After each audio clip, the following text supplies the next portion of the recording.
Ok តោះអ្នកទាំងអស់គ្នាដើម្បីយើងដាំបន្លែនៅក្នុងធុងស្នោឬក៏ក្នុងផើងបានល្អទី1គឺយើងត្រូវប្រើប្រាស់ដីហើយទី2គឺយើងចេះលាយជីហើយទី3គឺទឹកគ្រប់គ្រាន់អញ្ចឹងនេះគឺជាប្រភេទដើមស្ពៃជើងទាបាទដែលវាមានអាយុប្រហែលជាកន្លះខែដែរហើយមួយរយៈមុនហ្នឹងគឺខ្ញុំដាក់នៅចំហ្នឹងហើយទឹកគឺវាប៉ាំទឹកភ្លៀងបាទហើយវាទៅតែឡើងល្អវិញទេហើយវាចាប់ផ្ដើមល្អខៀវស្ងាត់តែម្ដងហើយនៅក្នុងផើងមួយនេះគឺយើងដាំជាមួយនឹងសាឡាត់ពុកម៉ែបងប្អូនឃើញទេពណ៌វាឡើងស្រស់ល្អខ្លាំងមែនតើហើយនៅក្នុងសាឡាត់ហ្នឹងវាដុះដើមផ្សេងហ្នឹងដោយសារតែពីមុនគឺផើងមួយនេះគឺជាផើងដែលខ្ញុំទុកគ្រាន់ដាក់ជាមួយនឹងជីធម្មជាតិទៅទៀតយើងមានជាស្លឹកបន្លែដែលយើងបានស្លសល់អីគឺយើងបោះចូលទៅក្នុងហ្នឹងប៉ុន្តែចៃដន្យនេះគឺវាដុះតាំងពីម្ទេសតាំងពីទៀបហើយតាំងពីកទឹមបាទនេះគឺជាកទឹមហើយកទឹមនេះល្អទៀតហើយដុះមកគឺវាមានកម្លាំងល្អមែនទែនហើយនេះគឺខ្ញុំនឹងរៀបចំបំបែកវាទៅកាន់ថូខាងលើដូចគ្នាហើយមួយនេះគឺល្ពៅនេះគឺវាដុះមួទេ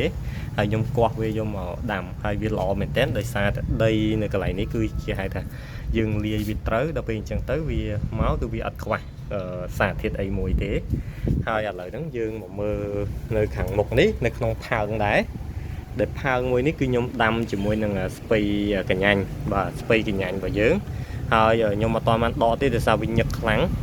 តិចទៀតក៏ខ្ញុំដកវាដើម្បីយកទៅបំបែកដូចគ្នា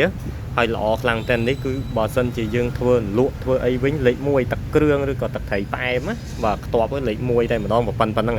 ឆ្ងាញ់ផ្អែមតែម្ដងបាទហើយខ្ញុំក៏មានទេហើយក៏មានម្រះដែរបាទប៉ុន្តែម្រះរបស់យើងនេះគឺយើងវាចង់ងាប់ទៅវិញយើងបេះផ្លែអស់ហើយបាទអញ្ចឹងបងប្អូនដែលគាត់មានតម្រូវការចង់ទិញដីយកមកដាំតែដាំដីជីចង់ទិញដាំអីគឺអាចតាក់ទងvớiខ្ញុំបាន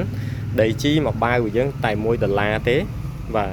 អាចតំណតំណងបានហើយដាក់ដាំទៅយើងលាយជាមួយនឹងដីទៅគឺវានឹងល្អបាទអញ្ចឹងវីដេអូមួយនេះគឺខ្ញុំមានប៉ុណ្្នឹងទេបើពុកម៉ែបងប្អូនដែលគាត់ចង់បានប្រភេទដីជីចង់បានអីហ្នឹងអាចតំណតំណងមកកាន់ខ្ញុំបានហើយខ្ញុំនឹងប៉ុន្តែថ្លៃដឹងជូនអាចពុកម៉ែបងប្អូនចេញទៅណាបាទបើសារតម្លៃនេះគឺខ្ញុំលក់អត់ចំណេញនេះទេបាទលក់ចែកជូនពុកម៉ែបងប្អូនដែលគាត់ចង់ដាំដំណាំដូចខ្ញុំដែរបាទនៅជាប់ផ្ទះបាទតាមលបងតាមអីចឹងទៅបាទគ្រាន់ញ៉ាំដែរបាទអរគុណច្រើនជំរាបលា